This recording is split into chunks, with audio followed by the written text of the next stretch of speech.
ತಪೋ ವಿದ್ಯಾ ವಿರಕ್ತ್ಯಾದಿ ಸದ್ಗುಣೌ ಘಾಕರಾನಹಂ ವಾದಿರಾಜಗುರುನ್ ವಂದೇ ಹಯಗ್ರೀವ ಪದಾಶ್ರಯಾನ್. ಓಂ ನಮೋ ನಾರಾಯಣ. ನಾನು ಭೈರವಿ ನಿಮ್ಮೊಂದಿಗೆ. ಮೊನ್ನೆ ಸಾಮಾಜಿಕ ಮಾಧ್ಯಮ ಜಾಲತಾಣದಲ್ಲಿ ಅಲ್ಲಿ ಸ್ವಾಮಿಗಳೊಬ್ಬರು ಈ ರೀತಿಯಾಗಿ ಪ್ರವಚನ ಮಾಡಿದ್ದಾರೆ.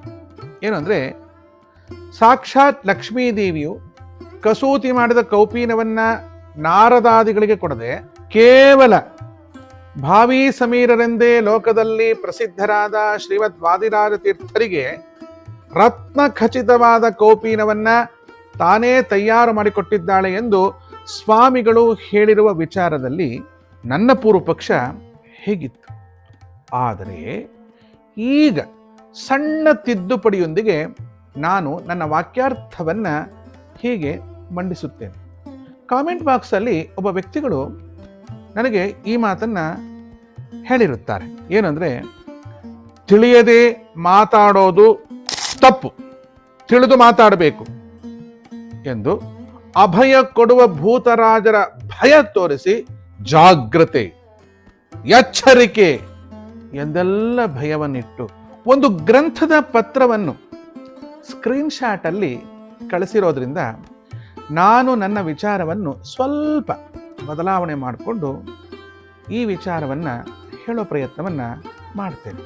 ವಾದಿರಾಜ ಸ್ವಾಮಿಗಳವರ ಸ್ವಾಪ್ನ ವೃಂದಾವನಾಖ್ಯಾನವನ್ನೇ ಆಧಾರವಾಗಿಟ್ಟುಕೊಂಡು ಅದನ್ನು ಸ್ವಾಮಿಗಳು ಹೇಳಿದ್ದರೆ ಅದು ಸ್ವಾಪ್ನ ವೃಂದಾವನಾಖ್ಯಾನದ ಶ್ಲೋಕಗಳೇ ಆಗಿದ್ದಲ್ಲಿ ಸ್ವಾಮಿಗಳು ಮಾಡಿದ ಪ್ರವಚನದಲ್ಲಿ ಅವರು ಹೇಳಿದ್ದು ಸರಿ. ಸ್ವಾಪ್ನ ವೃಂದಾವನಾಖ್ಯಾನವನ್ನ, ರಾಜರ ರುಜುತ್ವವನ್ನ ಯಾರು ಒಪ್ತಾರೋ ಅವರು ಸ್ವಾಪ್ನ ವೃಂದಾವನಾಖ್ಯಾನವನ್ನ ಅತ್ಯಂತ ಪ್ರಮಾಣ ಅಂತ ಸ್ವೀಕಾರ ಮಾಡೇ ಮಾಡ್ತಾರೆ. ಆದರೆ ಲೋಕದಲ್ಲಿ ಎರಡು ಭಾಗ ಇದ್ದೇ ಇದೆ. ಸ್ವಾಪ್ನ ವೃಂದಾವನಾಖ್ಯಾನವನ್ನ ಪ್ರಮಾಣ ಅಂತ ಒಪ್ಪಿಕೊಂಡವರದೊಂದು ಪಂಗಡ, ಅದು ಪ್ರಮಾಣವೇ ಅಲ್ಲ ಅಂತ ಹೇಳುವಂತ ಇನ್ನೊಂದು ಪಂಗಡ ಇದ್ದೇ ಇದೆ. ಪ್ರಮಾಣ ಅಲ್ಲ ಅಂತ ಹೇಳುವ ಪಂಗಡದವರಿಗೆ ಇವರ ಮಾತು ವಿರೋಧ ಅನ್ಸುತ್ತೆ. ಅದನ್ನು ಪ್ರಮಾಣ ಅಂತ ಒಪ್ಕೊಂಡವರಿಗೆ ಸರಿ ಅಂತ ಅನ್ಸುತ್ತೆ.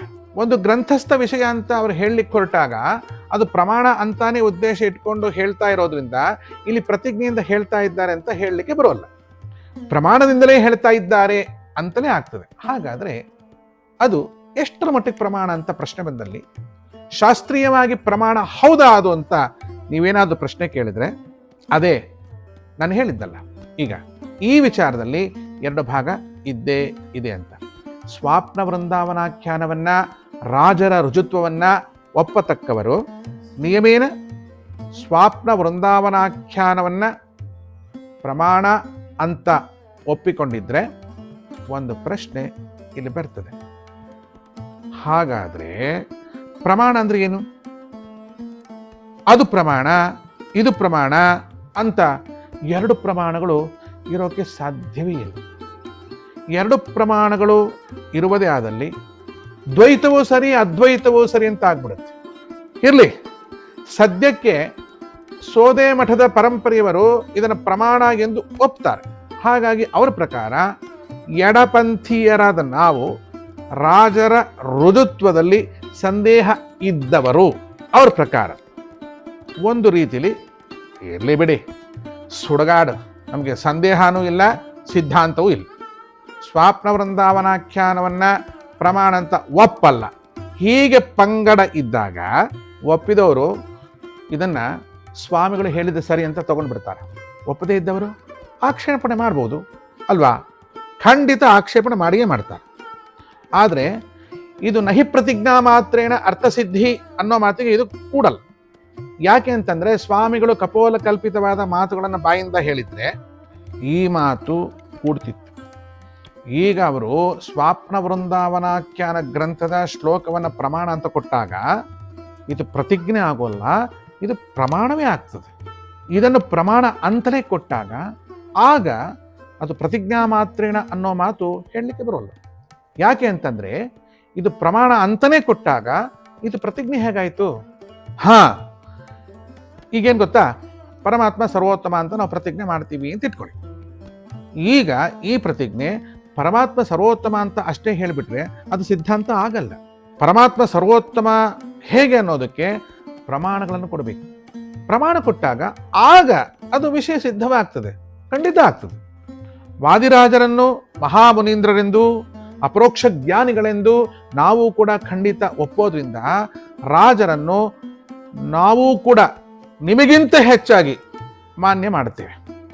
ಆದರೆ ಸ್ವಾಪ್ನ ವೃಂದಾವನಾಖ್ಯಾನವನ್ನು ಆ 8 ಮಠಗಳಲ್ಲಿಯೇ 4 ಮಠದವರು ಒಪ್ಪದೇ ಇರುವಾಗ ಅವರಿಗೆ ಭೂತರಾಜರು ಕಾಡೋದಿಲ್ವೇ? ಅವ್ರ ಊರಿನ ಭೂತ ಅವ್ರಿಗೆ ಸಂಬಂಧಪಟ್ಟದ್ದು. ನಮ್ಮ ಘಟ್ಟದ ಮೇಲೂ ಅದನ್ನು ಮೀರಿದ ಭೂತಗಳು ಮನೆಗಳಲ್ಲಿವೆ. ಸಾಲದಕ್ಕೆ ನಾವು ಅಘೋರ ಸಂಪ್ರದಾಯದವರಾದ್ರಿಂದ ಸದಾ ಭೂತಗಳ ಜೊತೆಗೇ ವಾಸ. ಭೂತಕೃತ್ ಭೂತ ಬೃದ್ಭಾವ್ಯೋ ಭೂತಾತ್ಮ ಭೂತಭಾವನಃ ಭೂತಾತ್ಮ ಪರಮಾತ್ಮ ಚ ಮುಕ್ತಾನಾಂ ಪರಮಾಂಗತಿ. ಭೂತಗಳಿಗೆ ನಾಯಕನಾದ ಪಶುಪತಿಯ ಆರಾಧಕರಾದ ನಮಗೆ ದೇವರ ಭಯವೇ ಹೊರತು ಈ ಕಾಂದಿ ಪೀಂದಿ ಭೂತಗಳ ಭಯ ತೋರ್ಸಕ್ ಬರಬೇಡಿ. ನಮಗಂತೂ ಅದ್ರ ಭಯವೇ ಇಲ್ಲ. ಭೂತಗಳನ್ನೇ ಕಾಡುವ ಭೂತಗಳಿಗೆ ರಾಜರು ನಾವು, ಸಾಲದ್ದಕ್ಕೆ ಭವಭೂತಿಗಳು. ಕ್ಷಮಿಸಿ. ಹೆಚ್ಚಿನ ವಿಷಯಗಳಿಗಾಗಿ ನನ್ನ ಯೂಟ್ಯೂಬ್ ಲಿಂಕ್ ಸಬ್ಸ್ಕ್ರೈಬ್ ಮಾಡಿಕೊಂಡು ಬಯೋದಲ್ಲಿ ಬೇಕಾದರೆ ನನ್ನ ಬೈಗಳನ್ನು ಫಾಲೋ ಮಾಡ್ಬೋದು ದಮ್ಮಿದ್ರೆ. ಓಕೆನಾ? ಜೈ ಶ್ರೀ ಮಹಾಕಾಲ್. ವಿಶ್ವಮಾತಾ